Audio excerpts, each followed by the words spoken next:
स्वागत है आपका।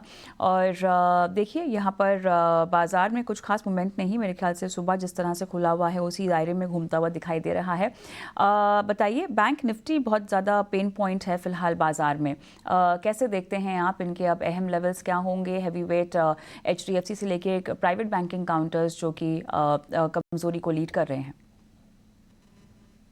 हाँ, धन्यवाद। तो एचडीएफसी बैंक पे तो नहीं बोलूंगा, मैं एचडीएफसी ग्रुप के लिए काम करता हूँ, पर बैंकिंग एज अ सेक्टर पे अगर नजर डालें तो मुझे लगता है कि अभी जो मार्केट में अपॉर्चुनिटीज है, जहाँ पे जो वैल्यूएशन है, उसको देखते हुए मुझे लगता है कि सबसे अच्छा अपॉर्चुनिटी लॉन्ग टर्म इन्वेस्टमेंट का बैंक्स में है। प्राइवेट सेक्टर की लार्ज बैंक्स हो, प्राइवेट सेक्टर की छोटी बैंक्स हो, वहां पे भी वैल्यूएशन कंपैरेटिवली उनके पास से और जो आगे अपॉर्चुनिटी है उसको देखते हुए मुझे लगता है कि बहुत अट्रैक्टिव है। तो जैसे आईसीआईसी बैंक है या तो एक्सिस बैंक है, जैसे बड़े बैंक है, एसबीआई है, अगर आपका वहां पे एक्सपोजर नहीं है तो मुझे लगता है कि वहां पे धीरे धीरे लॉन्ग टर्म के लिए आपको एक्यूमुलेट करना चाहिए। जो छोटी बैंक है जैसे कि फेडरल बैंक है, वहां पे हमें लगता है कि अभी भी ये भाव से भी अगर आप इन्वेस्ट करते हो और उसको लॉन्ग टर्म में होल्ड करते हो, गिरावट पे एक्यूमुलेट करते हो, तो आपको अच्छे रिटर्न की गुंजाइश है। ओवरऑल मार्केट में मुझे लगता है कि काफी सेक्टर में थोड़ा यूफोरिया है वहां पे, जैसे कि एसएमई में कई स्टॉक्स हैं, जो कैपिटल गुड्स साइड और डिफेंस साइड जो स्टॉक्स में जो बढ़त आ रही है, वहां पे मुझे लगता है कि अभी इन्वेस्टर्स को थोड़ा प्रॉफिट बुक करना चाहिए, थोड़ा कॉशियस रहना चाहिए। अ, कोई भी स्टॉक हर एक भाव पे इन्वेस्ट करने से रिटर्न नहीं मिलते, वो समझना चाहिए। वैल्यूएशन पे एक नजर रखनी चाहिए, जहां पे वैल्यूएशन बहुत स्ट्रेच हो चुके हैं, वहां पे मोमेंटम के बेसिस पे इन्वेस्ट करने से थोड़ा डरना चाहिए।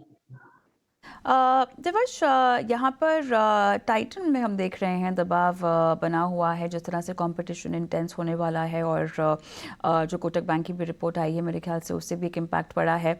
आपका क्या व्यू बनता है और आप कितने सहमत हैं इंटेंस और बढ़ते हुए कंपटीशन को लेकर? जी, हमारे भी एनालिस्ट इससे सहमत है। हमारा भी रिड्यूस का रेटिंग है। ऐसा है कि कंपनी की मैनेजमेंट की क्वालिटी और बिजनेस मॉडल पे हमें कोई डाउट नहीं है। पर जैसे जो भाव पे आप इन्वेस्ट करते हो, क्या वहां से मार्जिन ऑफ सेफ्टी है कि नहीं, क्या वहां से आपको अच्छे रिटर्न की संभावना है कि नहीं। तो हमारे हिसाब से इसका फेयर वैल्यू 2750 आता है। हमारे एनालिस्ट ने इसको 50 टाइम्स FY26 के ऊपर भी अगर हम उसको वैल्यू करते हैं, और हमारा जो वैल्यूएशन आता है वो 2750 रुपए का आता है, तो यहाँ से अभी भी हमें डाउन साइड लगती है। बिजनेस में कोई डाउट नहीं है, पर जैसे एग्जाम्पल देता हूँ कि कई बार क्या होता है कि कई अच्छी कंपनी की इतना फ्यूचर को मार्केट पहले से डिस्काउंट करने लगता है कि अगर आप ऊंचे भाव पे इन्वेस्ट करें तो आपको नेक्स्ट 1 2 साल 3 साल तक आपको रिटर्न नहीं मिलता। कई अच्छी जो कंज्यूमर साइड की कंपनीज है, एफएमसीजी की कंपनी है जो दिग्गज है, हिंदुस्तान यूनिलीवर देख लीजिए या टाइटन या एशियन पेंट, उन्होंने कई ऐसे बीच के फेजेस आते हैं कि जहाँ पे साल 2 साल 3 साल तक आपको रिटर्न नहीं मिलता। तो वो देखते हुए हमें लगता है कि इसमें भी ऐसी वैल्यूएशन अभी थोड़ा स्ट्रिक्ट है। बिजनेस के साइड में बात नहीं कर रहा, तनिष्क है, उनका मिया है, कैरेट लेन है, हिलियोस है, फास्ट्रेक है, तनेरा साड़ी का है, ये सारे बिजनेसेस बहुत अच्छे से बढ़ रहे हैं, उसमें भी अच्छा ग्रोथ आएगा।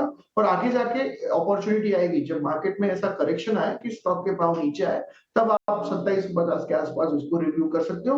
वहां पे आप सोच सकते हो कि क्या इन्वेस्ट करने की अपॉर्चुनिटी है कि नहीं। अभी के वैल्यूएशन के हिसाब से, हमारे हिसाब से हमारा रेटिंग रिड्यूस है। थोड़ा सा हम पीएससी सेक्टर की बात करते हैं, जो कि आज काफ़ी एक्शन में है। देखिए, SAIL, ONGC, Concor, BHEL, Bharat electronics, Nalco, IRCTC, कुछ काउंटर्स जहां पे हम देख रहे हैं 3.5 से लगभग 2.5% तक की तेज़ी के साथ कारोबार हो रहा है। पूरा सेक्टर एक तरह से हम देख रहे हैं कि आज काफ़ी बजिंग है। आपकी फेवरेट पिक यहाँ पर, और नियर टर्म अगर हम कोई पिक चाहें तो कौन सा नाम आप सजेस्ट करेंगे पूरे पीएससी बास्केट में? हाँ, तो कविता, पहले तो मैं बताना चाहूंगा कि पीएसयूज को जो अलग अलग सेक्टर में कंपनियां हैं, उसको उसके सेक्टर के प्रोस्पेक्ट से और उसकी खुद की अपॉर्चुनिटी से हमें देखना चाहिए। अक्रॉस द बोर्ड पीएसयूज को नहीं देखना चाहिए।